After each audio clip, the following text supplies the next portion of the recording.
Hi, everyone. Thanks for coming. Bonjour, mes amis. My name is Yonah Diamond. I'm Senior Legal Counsel at the Canada-based Raoul Wallenberg Centre for Human Rights, led by the Honourable Irwin Cotler, who founded the All-Party Save Darfur Coalition in Parliament 20 years ago. And we are here today to present our findings from our international inquiry into atrocities in Darfur. I co-chaired our inquiry with my colleague Mutassim Ali from Darfur. We released the report a year into the conflict in Sudan, which was conducted with over 30 international jurists, scholars, founders of international criminal courts, presidents of Genocide Scholars Association, and we came to a few key conclusions, finding that the rapid support forces are responsible for committing genocide. These are the same forces that have succeeded to the Janjaweed militias of the early 2000s, who have killed hundreds of thousands in Darfur. And these are the same leaders who have never faced justice or accountability. And so the world is now watching another genocide unfold in Darfur on our watch. And we also found the key external outside actors that are fueling this conflict. In the 21st century, we now can track where arms come from and where the funding, where the political cover, where the diplomatic support comes from. And we cannot say we don't know what's happening in Darfur. We know that the RSF is committing genocide against particularly the Masalit, the Zagawa, and the Fur. They are now imposing a genocidal siege, blocking food, water, and essential aid, and destroying civilian infrastructure in North Darfur. And so we are here today to call on Canada to respond and fulfill its obligations to prevent and halt and stop genocide and intervene in the world's biggest humanitarian crisis. We're talking about 25 million people, half the country in need of humanitarian aid. The projections for the largest famine in decades is unfolding. We're threatening to kill 2.5 million, 5% of the country in the coming months, including nearly 4 million children already acutely malnourished. And the numbers go on. It's the largest humanitarian crisis in terms of sheer numbers. And the response by Canada is simply insufficient so far. And that's why we are calling on Canada today to impose the same targeted sanctions against the perpetrators and enablers that other countries already have. Canada has only sanctioned 6 individuals and entities. It has yet to sanction some of the senior leaders of the RSF, including Hemeti, the commander, and their entities that are based in the United Arab Emirates. So we're calling on Canada to explicitly call out the funders and the fuelers of the genocide in Darfur in the UAE. And we are calling to fill that gap in terms of sanctioning those responsible and to support all accountability mechanisms at the international level, including the investigations at the ICC and the International Court of Justice eventually. We are also calling on Canada to open up its doors, because the same program that was implemented for Ukraine, we know we have the tools to open doors to Sudanese fleeing the conflict, yet we have a cap on the pathway to get here, which is already closed at 3,250, whereas nearly 1 million Ukrainians have been granted temporary emergency visas in Canada. We know that this is just blatant discrimination and that Canada needs to respond to the scale and gravity of the atrocities on the ground. I will now like to introduce members of Parliament, first starting with the Liberals, Ali Ehsassi, to make some remarks. Thank you so much. Thank you very much, Yonah. I should also say we're very, very grateful to the Raoul Wallenberg Centre for having released a truly impressive report last month on April 15th. We're here because quite clearly, we are talking about what can only be described as a forgotten war. This is a war that has already displaced 10 million people. It's also a war that is on the precipice of becoming the largest famine we have seen in 40 years. For that reason, the Security Council passed a resolution last week. The critical parts of that resolution are that, first of all of the warring factions in Sudan need to de-escalate. They have to make sure that the siege that is currently going on in El Fasher comes to an end, that they do enter into negotiations. Another significant aspect of the resolution last week at the United Nations was that everyone should be respecting the arms embargo. What Sudan needs is not arms, but food. And I certainly hope that all of the activity that we saw last week will ensure that there will be sustained focus on Sudan and that all the members of the international community recognize full well what it is that they need to do to avert the worst famine in 40 years. Thank you.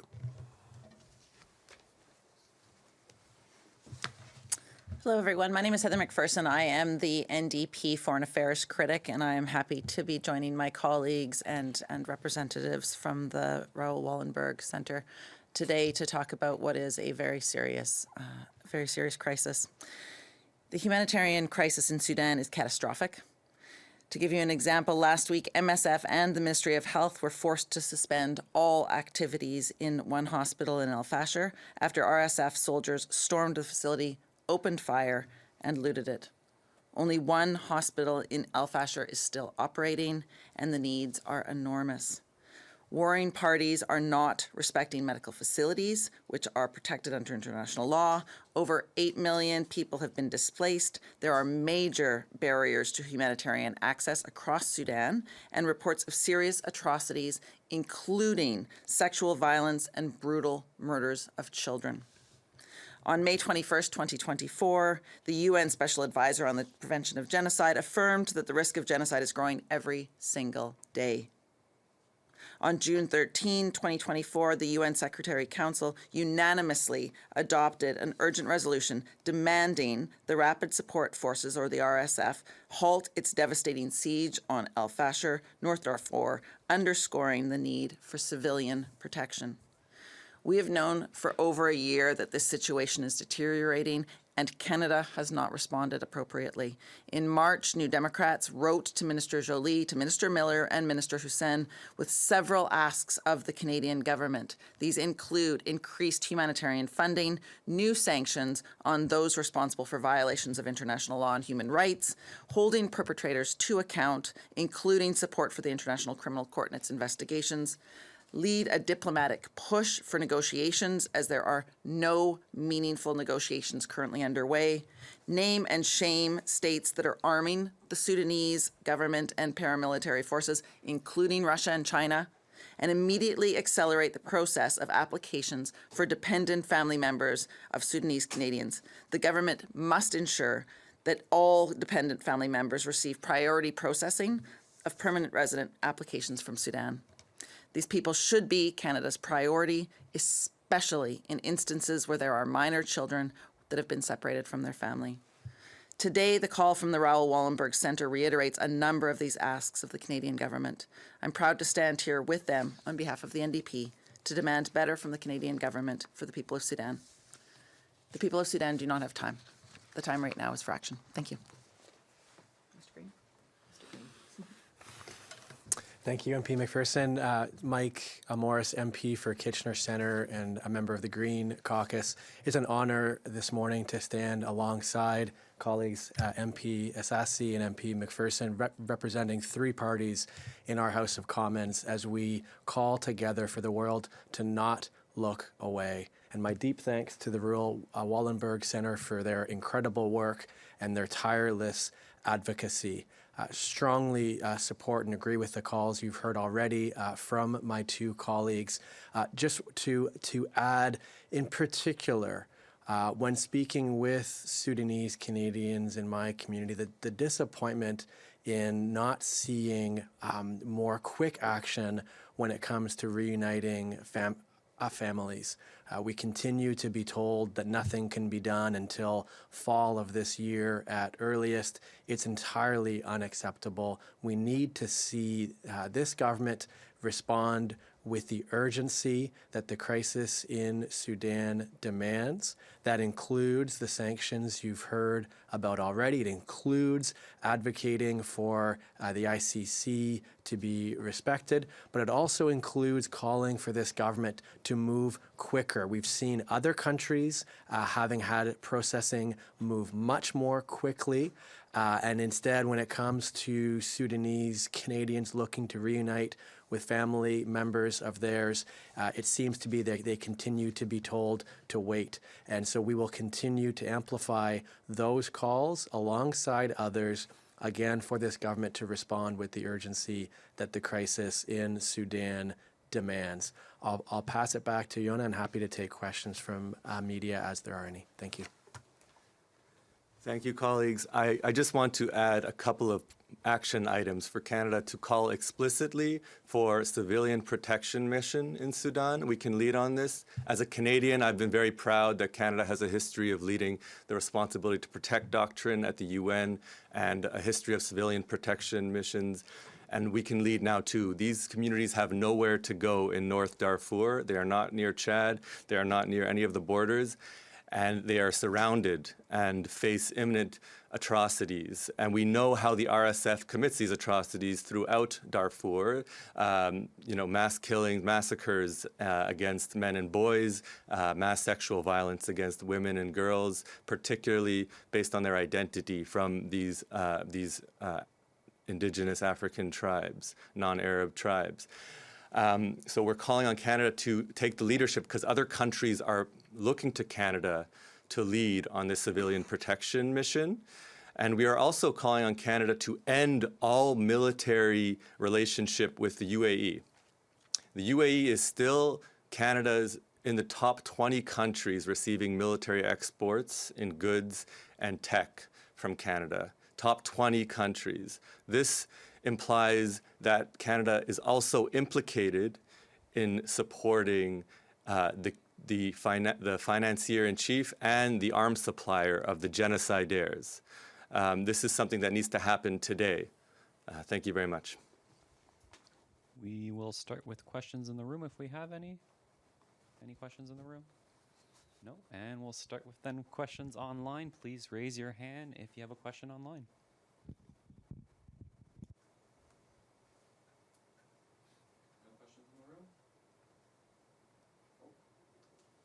First question online is from Christian Smith. Please go ahead.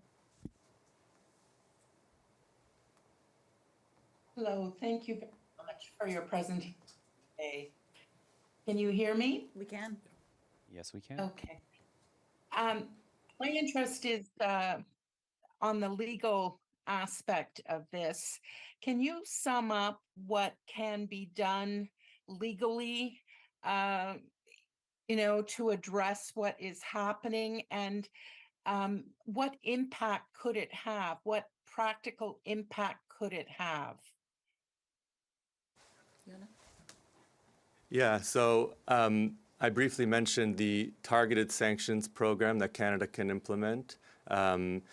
These are available in the foreign policy toolkit, and based on our legal submission, actually, that I'm happy to provide from last year, we've identified perpetrators and enablers, a list for Canada to follow suit with our allies.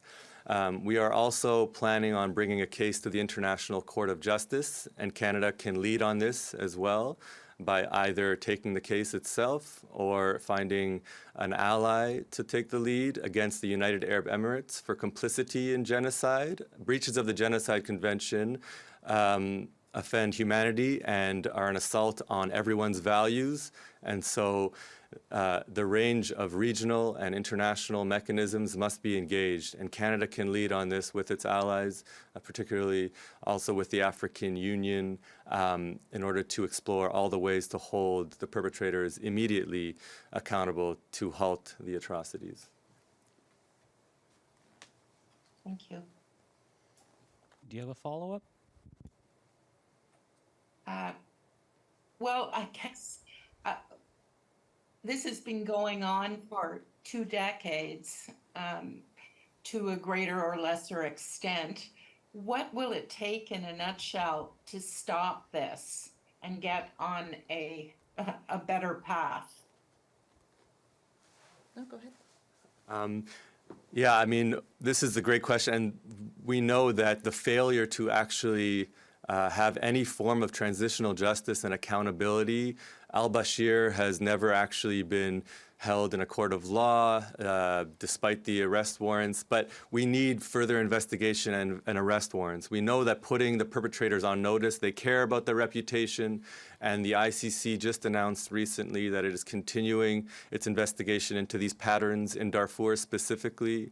And all countries have a responsibility to join in providing all the funding necessary to complete these investigations, and also to fill in the gaps in humanitarian immediate, because we fear that this is the time to act, as Heather McPherson mentioned, basically already has passed. Famine has set in, genocide is underway, and now we're at a desperate moment where we need to have immediate measures and immediate costs so that we can enforce the arms embargo, as Member Ali Ehsassi mentioned.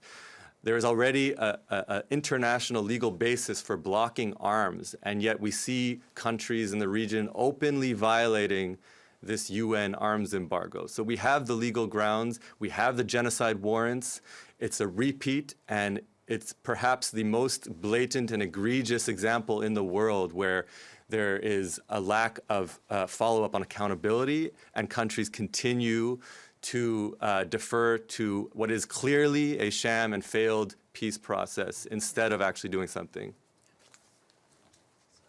You consider to be the specific immigration measures you'd like to see Canada put in place, including, how many people should we be welcoming here, and any other measures that you think would be helpful?